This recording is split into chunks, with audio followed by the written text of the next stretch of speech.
മുസ്ലിം ലീഗിൻ്റെ അപ്രമാദിത്വം കൂടി വരും എന്ന് നമ്മൾ പറയുന്നതിനൊക്കെ ഇടയ്ക്ക് തന്നെയാണ് സംഭവിച്ചിരിക്കുന്നത്. കോൺഗ്രസിൽ നിന്ന് വി.ഡി. സതീശനാണ് മുഖ്യമന്ത്രി എന്ന് ലീഗിൻ്റെ ഒരു വെട്ടി തുറന്നു പറച്ചിൽ. അതുതന്നെ ഇപ്പോൾ വലിയ ചർച്ചയായിരിക്കുകയാണ്. ലീഗിനെ വേറൊരു തരത്തിലേക്ക് കാര്യങ്ങൾ ചിത്രീകരിക്കുന്ന രീതിയിലും മാറിയിരിക്കുകയാണ്. ഒറ്റ ചോദ്യം ഇതാണ്: ലീഗായിരിക്കും ഇനി കാര്യങ്ങൾ നിയന്ത്രിക്കാൻ പോകുന്നത്, കേരളം ഭരിക്കാൻ പോകുന്നത് അവരാണ് എന്നുള്ള രീതിയിലല്ലേ എത്തുന്നത്? അതെ, വരുന്ന തിരഞ്ഞെടുപ്പിൽ UDF ആണ് അധികാരത്തിൽ വരുന്നത്. ഈ തിരഞ്ഞെടുപ്പ് വിധി വരുമ്പോൾ UDF ആണ് അധികാരത്തിൽ വരുന്നതെങ്കിൽ അത് മുസ്ലിം ലീഗിൻ്റെ അപ്രമാദിത്വമുള്ള വലിയ ഡോമിനൻസ് ഉള്ള ഒരു സർക്കാർ തന്നെയായിരിക്കും. ഒന്ന്, ഘടകകക്ഷികളെന്ന തരത്തിൽ 23-24 സീറ്റുകളെങ്കിലും മുസ്ലിം ലീഗിനുണ്ടാവും. UDFന് വൻ വിജയം കൊടുക്കുന്ന മണ്ഡലങ്ങളും മേഖലയെന്ന് പറയുന്നത് നിലവിൽ മുസ്ലിം ഭൂരിപക്ഷ മേഖലകളിലും മുസ്ലിം ലീഗിനും മുസ്ലിം സമൂഹത്തിനും ഡോമിനൻസ് ഉള്ള മേഖലകളാണ്. അപ്പം നമ്മൾ കഴിഞ്ഞ ലോക്കൽ ബോഡി ഇലക്ഷനിലും UDFന് മേൽക്കോയ്മ ഉണ്ടായത് ന്യൂനപക്ഷ മേഖലയാണ്, ക്രിസ്ത്യൻ മുസ്ലിം മേഖലകൾ തന്നെയാണ്. അപ്പോൾ അതിനുശേഷം ഈ മുസ്ലിം ലീഗിൻ്റെ മാർക്കറ്റ് വാല്യൂ വളരെ കൂടിയിട്ടുണ്ട്. കഴിഞ്ഞ പഞ്ചായത്ത് തിരഞ്ഞെടുപ്പ് കഴിയുമ്പോഴത്തേക്കും മുസ്ലിം ലീഗിൻ്റെ മാർക്കറ്റ് വാല്യൂ വളരെ വലുതാണ്. കാരണം ഉപതെരഞ്ഞെടുപ്പുകളിലൊക്കെ അവർ അതെ അത് നിലമ്പൂർ ഉപതെരഞ്ഞെടുപ്പിലാണെങ്കിലും ഒക്കെ തന്നെ അവരുടെ മേൽക്കോയ്മ, അത് പാലക്കാടും നിലമ്പൂരും ഒക്കെ നമ്മൾ കണ്ടതാണ്.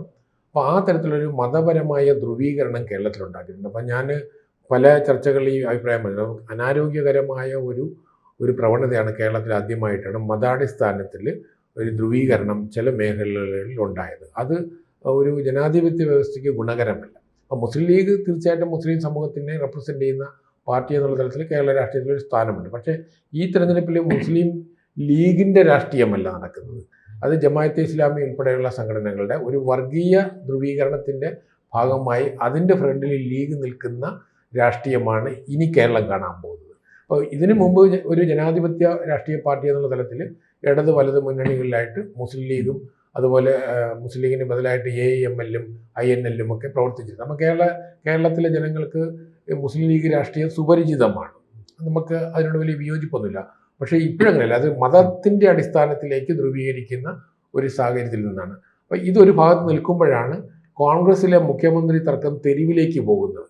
അപ്പം തിരഞ്ഞെടുപ്പ് കഴിഞ്ഞിട്ട് നമ്മൾ തിരഞ്ഞെടുപ്പ് വിധിക്ക് 4-ാം തീയതി വരെ കാത്തിരിക്കുന്ന ക്ഷമയില്ലാതെ തിരഞ്ഞെടുപ്പ് കഴിഞ്ഞതിന് ഉടൻ തന്നെ അവരുടെ അണികളെ 3 പേര്, അത് KC വേണുഗോപാലും വി.ഡി. സതീശനും രമേശ് ചെന്നിത്തലയും, അവർ സോഷ്യൽ മീഡിയയിലൂടെയും അവരുടെ അണികളെ പരസ്പരം അവരുടെ മേന്മകൾ, അവരുടെ നേതാക്കന്മാരെ 3 പേരെയും മുഖ്യമന്ത്രിമാരായിട്ട് ഉയർത്തി കാണിച്ചുകൊണ്ടുള്ള ഒരു ചർച്ച, വളരെ അനാരോഗ്യകരമായ ഒരു ചർച്ചയാണ് കേരളത്തിൽ നടന്നത്. നമ്മുടെ മാധ്യമങ്ങളിൽ നിരന്തരം ചർച്ച ചെയ്തിട്ടും കോൺഗ്രസ് നേതൃത്വം ഒരു ശക്തമായ സമീപനം സ്വീകരിച്ചില്ല. അപ്പം ഇത് നമ്മൾ പല സമയത്തും വന്നിരുന്നു ഇത് പരസ്യമായി ചർച്ച ചെയ്തത്. പക്ഷേ അതിൻ്റെ അടുത്ത ദിവസം സപ്ലിമെൻ്റ് വരികയാണ്. അപ്പം ഒരു ചെന്നിത്തലയെ പോലുള്ള ഒരാൾ സ്കൂളിൽ KSU സംഘാടകനായിരുന്ന കാലഘട്ടം മുതൽ അദ്ദേഹത്തിൻ്റെ രാഷ്ട്രീയ യാത്ര മുഴുവനും സപ്ലിമെൻ്റായിട്ട് വരുന്നു, മറ്റ് സോഷ്യൽ മീഡിയയിലേക്ക് വരുന്നു. അപ്പോൾ അങ്ങനെ വരുമ്പോഴത്തേക്കും ഇതുവരെ നമ്മളാരും കാണാത്തൊരു പുതിയ ക്യാമ്പയിനിങ്. സാധാരണഗതിയിൽ നമ്മൾ മത അധ്യക്ഷന്മാരെ അടുത്തും NSSൻ്റെയും SNDPയുടെ പിന്തുണയ്ക്ക് വേണ്ടിയിട്ടും അല്ലെങ്കിൽ നമ്മുടെ അതുപോലെ സഭകളുടെ അടുത്ത്, ക്രിസ്തീയ സഭകളുടെ അടുത്തും ഒക്കെ പോയി രഹസ്യമായി പിന്തുണയ്ക്കാൻ വേണ്ടി പോകുന്നതാണ് ഇതിനു മുമ്പ് കേരള രാഷ്ട്രീയത്തിൽ നമ്മൾ കണ്ടിട്ടുള്ളതെങ്കിൽ ഇത്തവണ അങ്ങനെയല്ല. പൊതുമണ്ഡലത്തിലും സോഷ്യൽ മീഡിയയിലൂടെയാണ് ഇത്തരം ക്യാമ്പയിൻ നടക്കുന്നത്. അതുകൊണ്ട് തന്നെ ഇതിന് UDFന് അനുകൂലമായി വോട്ട് ചെയ്തവരെ സംബന്ധിച്ചിടത്തോളം ഏറ്റവും അവരെ നാണം കെടുത്തുന്ന ഒരു സമീപനമാണ് കോൺഗ്രസിൻ്റെ മുതിർന്ന നേതാക്കൾ. അപ്പോൾ അതിൽ ഹൈക്കമാൻഡിൽ നിന്ന് ഒരു ശക്തമായ നിർദ്ദേശം വരാത്ത കാര്യം ഹൈക്കമാൻഡിനെ നിയന്ത്രിക്കുന്ന KC വേണുഗോപാൽ ഒരു ഭാഗത്തുണ്ടെന്നുള്ളതാണ്. അപ്പോൾ ഈ ചർച്ചകളുടെ ഇടയിൽ ഇത് കൂടുതൽ വിവാദത്തിലേക്ക് പോയത് കഴിഞ്ഞ ദിവസം പാണക്കാട് നിന്ന് സതീശനായിരിക്കും മുഖ്യമന്ത്രി എന്നുള്ള തരത്തിലേക്കൊരു അഭിപ്രായ പ്രകടനം നടത്തി. ഒരർത്ഥത്തിൽ ഒരു ഘടകകക്ഷി എന്നുള്ളത് മുസ്ലിം ലീഗ് UDFൻ്റെ നേതൃത്വം നൽകുന്ന കോൺഗ്രസിൻ്റെ മുഖ്യമന്ത്രി സ്ഥാനാർത്ഥിയെക്കുറിച്ച് അഭിപ്രായം പറയുന്നത് ശരിയല്ല. അതൊരു രാഷ്ട്രീയ മര്യാദയുമില്ല. കാരണം നമ്മൾ തിരഞ്ഞെടുപ്പിന് ശേഷം സാധാരണഗതിയിൽ തിരഞ്ഞെടുക്കപ്പെട്ട MLA-മാർ അവരുടെ പാർലമെൻ്ററി പാർട്ടി ലീഡറെ തിരഞ്ഞെടുക്കുന്ന ഒരു സിസ്റ്റമാണുള്ളത്.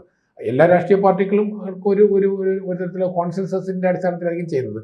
പക്ഷേ ആ പ്രക്രിയ നടന്നിട്ടില്ല. അപ്പോൾ അതിനിടയിൽ, അതായത് ഇലക്ഷൻ റിസൾട്ട് വന്നിട്ടില്ല, ചർച്ചകൾ സമൂഹത്തിൽ നടക്കുന്നുണ്ട്. ഇവരുടെ പിൻഗാമികൾ അവരുടെ തന്നെ അനുഭാവികളാണ് ഈ ചർച്ചയ്ക്ക് ഇനിഷ്യേറ്റ് ചെയ്തത്. അത്തരമൊരു സാഹചര്യത്തിൽ ഒരു ഭാഗത്ത് നിൽക്കുന്ന സമയത്ത് അഭിപ്രായം പറയുന്നത് ഒരിക്കലും ഒരു ശരിയായ പ്രവണതയല്ല. മാത്രമല്ല മറ്റ് രണ്ട് മത്സരാർത്ഥികൾക്കും അത് പ്രശ്നം ഉണ്ടാക്കും. അപ്പം ഒരു കൺഫ്യൂഷൻ ഉണ്ടാകുന്നുണ്ട്. അപ്പം പാർലമെൻ്ററി പാർട്ടി തിരഞ്ഞെടുപ്പിന് ശേഷം കൂടി നേതാവിനെ തിരഞ്ഞെടുക്കുന്ന ഒരു പ്രക്രിയയിലൂടെ നേതാവ് വരട്ടെ എന്ന് പറയേണ്ടതായിരുന്നു പാണക്കാട് നിന്ന് പറയേണ്ട അഭിപ്രായം. കോൺഗ്രസിൻ്റെ നേതാവിനെ കോൺഗ്രസ് പാർലമെൻ്ററി പാർട്ടിയാണല്ലോ തീരുമാനിക്കുന്നത്. അത് അവരുടെ ഹൈക്കമാൻഡും പാർട്ടിയും തീരുമാനിച്ചുള്ളൂ എന്ന് പറയുന്നതിന് പകരം നമ്മുടെ ഈ എക്സിറ്റ് പോളുകളിൽ മുന്നിൽ വയ്ക്കുന്ന ചില പേരുകളുണ്ട്. അത് സാധാരണഗതിയിൽ ഒരാളിൻ്റെ പേരല്ല അവർ വെക്കുന്നത്. ഉദാഹരണത്തിന് കോൺഗ്രസിൽ തന്നെ പലരുടെയും പേര് വെക്കാറുണ്ട്. ശശി തരൂരിൻ്റെ പേരുണ്ടാവാം, അല്ലെങ്കിൽ ചെന്നിത്തലയുടെ പേരുണ്ടാവാം, വേണുഗോപാലിൻ്റെ പേരുണ്ടാവാം. അപ്പോൾ അതിൽ ഒരുപക്ഷെ ഇതിനകത്ത് ഒന്നാം സ്ഥാനത്ത് പിണറായി വിജയനാണ് പല എക്സിറ്റ് പോളുകളിലും വന്നത്, രണ്ടാം സ്ഥാനത്ത് വരുന്നത് പ്രതിപക്ഷ നേതാവാണ് എന്നുള്ളത് ശരിയാണ്. അപ്പം നമ്മൾ യാഥാർത്ഥ്യത്തെ അംഗീകരിക്കുന്നുണ്ട്. പക്ഷേ അതേസമയം തന്നെ കോൺഗ്രസ്സിൽ മറ്റു പലരുമുണ്ട്, ഇടതുപക്ഷത്തും മറ്റു പലരും ഉണ്ടാവാം. പക്ഷേ നമ്മൾ ഇതൊന്നും ഒരു രാഷ്ട്രീയ പാർട്ടിക്ക് അഭിപ്രായം പറയേണ്ട കാര്യങ്ങളല്ല. നമ്മൾ സാധാരണഗതിയിൽ സർവേകളും എക്സിറ്റ് പോളുമൊക്കെ അണികൾക്ക് അഭിപ്രായം പറയാം, അല്ലെങ്കിൽ ചർച്ചകൾ നടത്താമെന്നുള്ളത്. അപ്പോൾ ഒരു രാഷ്ട്രീയ നേതൃത്വം, അതും മുസ്ലിം ലീഗ് പോലെയുള്ള ഇതുപോലുള്ള ഒരു പ്രത്യേക സാഹചര്യത്തിൽ അഭിപ്രായം പറയുമ്പോഴത്തേക്കും നമ്മൾ നേരത്തെ പറഞ്ഞ മുസ്ലിം ലീഗ് നിയന്ത്രിക്കുന്ന ഒരു ഭരണകൂടമാണ് UDF വന്നാൽ വരുന്നത് എന്ന് മുഖ്യമന്ത്രി ഉൾപ്പെടെയുള്ളവർ മുന്നോട്ട് വെച്ച ചില ഒരു ഭീതി, ഒരു തരത്തിൽ ആ തരത്തിൽ കേരള സമൂഹത്തിലൊരു വലിയ പലരും ഒരു കൺസേണോടെയാണ് അത് കാണുന്നത്. കാരണം ഇതിനു മുമ്പ് കേരളത്തിലെ ഒരു തിരഞ്ഞെടുപ്പിൽ കഴിഞ്ഞിട്ട് അങ്ങനെ ഒരു ചർച്ച വന്നിട്ടില്ല. ഈ തിരഞ്ഞെടുപ്പിൽ അങ്ങനെ വന്നു. ആ സാഹചര്യത്തിൽ മുസ്ലിം ലീഗിൻ്റെ നേതൃത്വം VD സതീശൻ ആണല്ലോ പോപ്പുലർ എന്നും അദ്ദേഹം വരുമെന്നുള്ള ഒരു ധ്വനിയിൽ പറയുന്നത് ഒരിക്കലും ശരിയായില്ല. അത് രാഷ്ട്രീയ മര്യാദയുമല്ല. മാത്രമല്ല കേരള രാഷ്ട്രീയം ഇങ്ങനെ പോയാൽ മുന്നോട്ട് പോകുന്നത്, നമ്മൾ ഒരു മതേതര രാഷ്ട്രീയം അല്ലെങ്കിൽ UDF മുന്നോട്ട് വെച്ച രാഷ്ട്രീയത്തിന് അത് ഗുണകരമാകില്ല എന്നാണ് എൻ്റെ വിശ്വാസം. അപ്പം ഒരു സൂചന നൽകുന്നത് ലീഗിൻ്റെ ഭരണമായിരിക്കും നടക്കാൻ പോകുന്നത്. രണ്ട് തരത്തിലാണ്. ഒന്ന്, ലീഗിൻ്റെ വേർഡ് കമാൻഡിന് അവിടെ വാല്യൂ ഉണ്ടെന്ന് ഒരു ഭാഗത്ത്. മറ്റൊന്ന്, ലീഗ് നിർണ്ണയിക്കുന്നു, കോൺഗ്രസിലെ തമ്മിലടിക്കുന്ന 3 പേരിൽ ഒരാളെ ലീഗ് ചൂസ് ചെയ്യുന്നു എന്നുള്ളതാണ്. ഇതാണ് രണ്ട് തരത്തിൽ വരുന്നത്. 3 പേരുണ്ടല്ലോ ഇപ്പൊ നിലവിൽ. അതിൽ 3-ൽ കൂടുതൽ ആളുകൾ ഉണ്ടാകാം. പക്ഷെ ഇപ്പൊ നിലവിൽ മത്സര രംഗത്ത് 3 പേരുണ്ട്.